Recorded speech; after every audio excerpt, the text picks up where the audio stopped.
नमस्कार दोस्तों, welcome to study IQ. ना 2016 में डोनाल्ड ट्रंप आए थे पावर में। उससे पहले आप अगर देखो तो यूएस के प्रेसिडेंट थे बराक ओबामा, और उनके टेन्योर में यूएस और इजराइल के रिलेशंस काफ़ी हद तक ख़राब हो चुके थे। जी हाँ, मैं आपको ये बता दूं कि बराक ओबामा क्रिटिकल थे of Israel's policy regarding Palestine. Barack Obama के अंडर यूएस ने काफ़ी बार इजराइल का समर्थन भी नहीं किया था एट यूनाइटेड नेशंस और अदर फोरम्स में। और तो और सिंस बराक ओबामा के अंडर ईरान न्यूक्लियर डील बनाई गई थी, जिसके अंडर ईरान पर सैंक्शंस हटा दिए गए थे और ईरान ऑलमोस्ट फ्री हो चुका था। ईरान ओपनली सपोर्ट कर रहा था हिजबुल्लाह को। तो इस सब की वजह से इजराइल और यूएस के रिलेशंस 2016 से पहले बहुत ख़राब थे। वॉशिंगटन पोस्ट में उस वक्त ऐसे आर्टिकल्स आम थे कि ओबामा और नेतन्याहू एक दूसरे को नापसंद क्यों करते हैं। और नेतन्याहू ने तो एक बार को ओबामा पर यह आरोप लगाया कि इन्होंने इजराइल को एम्बुश किया है, मतलब कि सरप्राइज अटैक किया है इजराइल पर यूनाइटेड नेशंस में। तो आप कह सकते हैं कि 2016 से पहले इजराइल एक बहुत ही ज़रा खराब स्थिति में था। ईरान काफ़ी हद तक स्ट्रांग हो चुका था thanks to the Iran nuclear deal. कोई भी अरब कंट्री, चाहे वो बहरीन हो, यूएई हो, ये इजराइल की एग्जिस्टेंस तक एक्सेप्ट नहीं करते थे। और इवन दो इजराइल ये कहता था कि हमारा कैपिटल है जेरूसलम, कोई और कंट्री इजराइल का ये कैपिटल एक्सेप्ट नहीं कर रहा था। इवन यूएस मानता था कि जेरूसलम इजराइल का कैपिटल नहीं है। मगर फिर एक मिराकल हुआ, किसी तरीके से डोनाल्ड ट्रंप ने 2016 के इलेक्शन में हिलरी क्लिंटन को हरा दिया और ये बन गए प्रेसिडेंट। और तब से हमने ये देखा है कि इजराइल ने शायद जियोपॉलिटिक्स में अपने सबसे सुनहरे 4 साल बिताए हैं अंडर डोनाल्ड ट्रंप। और डोनाल्ड ट्रंप का जो ये प्यार है टुवर्ड्स इजराइल, इसका एक बहुत ही बड़ा रीज़न भी है।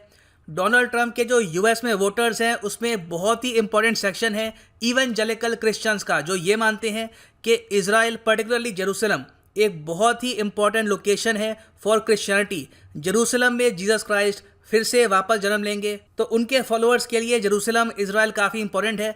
तो डोनाल्ड ट्रंप जब इजराइल को सपोर्ट करते हैं तो उनके इवेंजेलिकल वोटर्स यूएस में काफ़ी खुश होते हैं और वो कहते हैं कि ठीक है, हम आपको इस बार भी इलेक्शन में, मतलब कि 2020 में आपको सपोर्ट करेंगे। एक फैक्टर ये है। एक और फैक्टर ये भी है कि बराक ओबामा इजराइल को एक बहुत ही इंपॉर्टेंट पार्टनर यूएस का मानते नहीं थे, वेयरएज डोनाल्ड ट्रंप मानते हैं कि यूएस की अगर लार्जर इंटरेस्ट मेंटेन रखने हैं इन द मिडल ईस्ट, उसमें इजराइल का क्रिटिकल रोल रहने वाला है। ना ये बात मैंने आपको इसलिए बताई है क्योंकि पॉसिबिलिटी है कि अगर 2020 में डोनाल्ड ट्रंप हार जाते हैं तो अभी के लिए यूएस की जो भी हेल्प है, जो भी पॉजिटिव पॉलिसी है टुवर्ड्स इजराइल, ये रेडिकली चेंज हो सकती है अंडर जो बाइडन। मगर अभी के लिए जब तक ट्रंप है, एक के बाद एक कंट्रीज इजराइल को एक्सेप्ट कर रही हैं और इनके साथ फुल फ्लेजेड डिप्लोमेटिक रिलेशंस भी एस्टैब्लिश कर रही हैं। ऑलरेडी आपको पता होगा कि यूनाइटेड अरब एमिरेट्स ये कर चुका है।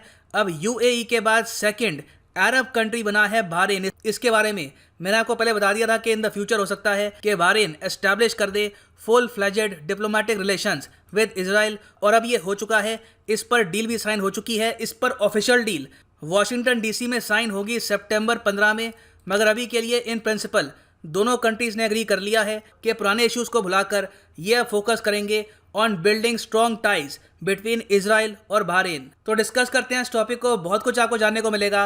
Bahrain Israel peace deal, a lot to know, a lot to discuss as always. But before we begin, go to Google Play Store, download करो यहाँ पर स्टडी आईक्यू एजुकेशन ऐप, और यहाँ पे आप खरीद सकते हैं हमारा फ्लैगशिप यूपीएससी कोर्स, जिसके लिए ईएमआई ऑप्शन अवेलेबल है। Do not forget to subscribe to our channel and make sure to press the bell icon. और आपको अगर नोटिफिकेशन चाहिए मेरी वीडियोस की, तो उसके लिए मेरा टेलीग्राम चैनल भी है। यहाँ पे आपको सर्च करना है @धवन सर, और ये चैनल आप ज्वाइन कर सकते हैं। सो लगातार इजराइल के लिए गुड न्यूज़ आ रही है। एक टाइम था जब अरब कंट्रीज इजराइल के प्रति काफ़ी हॉस्टाइल थी, काफ़ी क्रिटिकल थी। और अगर 4 साल पहले इजराइल के लोगों को अगर कोई बताता कि गल्फ कंट्रीज आपके साथ रिलेशन एस्टैब्लिश करेगी और आप बहुत सारा एरिया भी एनेक्स कर पाएंगे फलस्तीन का, तो कोई ये बात मानता नहीं।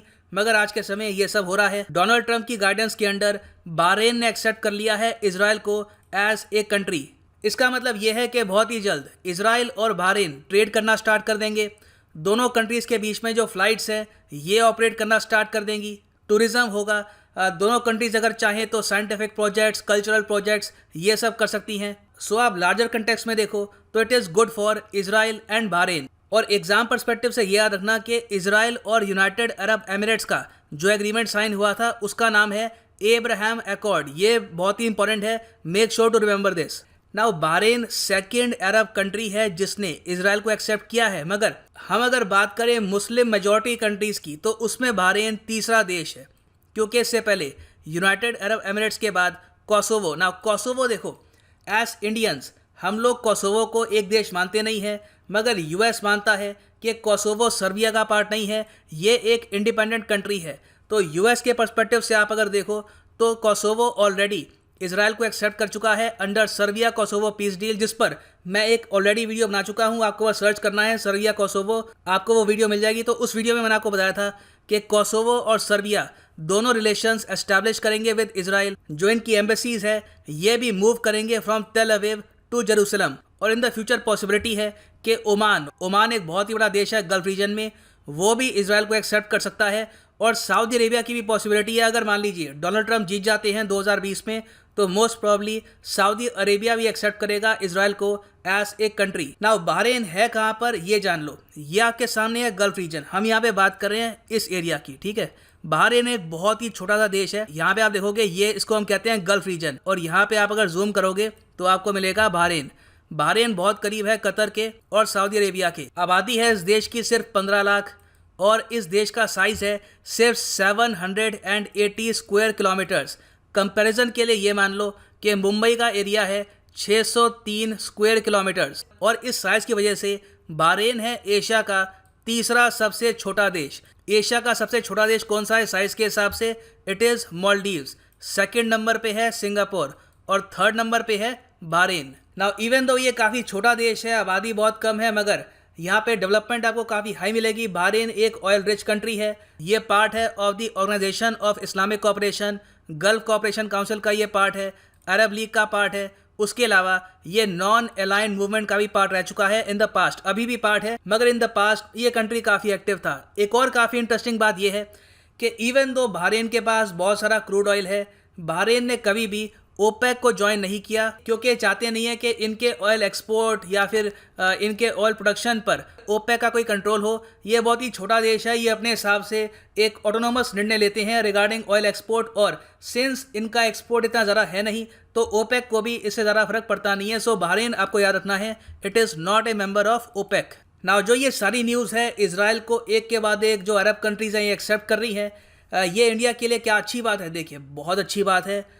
इसराइल एक बहुत ही इंपॉर्टेंट कंट्री है फॉर इंडिया। हम चाहते हैं कि इसराइल के साथ हमारा जो ट्रेड है ये बढ़े। अब काफ़ी बार क्या होता है कि अगर मान लो इसराइल को इंडिया के साथ ट्रेड करना है, तो प्राइमरली हमारा जो ट्रेड है वो या तो होगा शिपिंग रूट से या फिर एयर ट्रैवल से। नाउ एयर ट्रैवल काफ़ी मुश्किल होता है, क्योंकि आप अगर देखो तो ईरान के रिलेशंस नहीं है इसराइल के साथ। ईरान अलाउ नहीं करता कि इजरायली एयरलाइंस क्रॉस करे इनका एयर स्पेस। सऊदी अरेबिया भी बहुत ही लंबे समय तक इसराइल को ब्लॉक करता था, अब जाके वो अलाउ करते हैं कि इसराइल इनका एयर स्पेस यूज़ कर पाए। तो यहाँ पर इसराइल को एयर स्पेस का एक्सेस मिल रहा है धीरे धीरे। इन द फ्यूचर पॉसिबिलिटी है कि यहाँ पर एक ट्रेडिंग ब्लॉक बन सकता है, ये भी पॉसिबिलिटी है। इस पर बात चल रही है कि एक रेलवे लाइन बिछाई जाएगी इसराइल से लेकर गल्फ कंट्रीज तक। अगर ऐसा होता है तो थ्रू शिपिंग रूट, मुंबई का जो यहाँ पे पोर्ट है, इससे इंडिया बहुत ही अच्छे से कनेक्ट हो सकता है इसराइल के साथ, और हमारे जो ट्रेड रिलेशंस हैं they can improve a lot. जो भी ये डेवलपमेंट है, देखो इसराइल की जितनी एक्सेप्टेंस बढ़ेगी गल्फ कंट्रीज़ में, लॉन्ग टर्म में एक बहुत ही बड़ा बेनिफिशियरी होगा इसका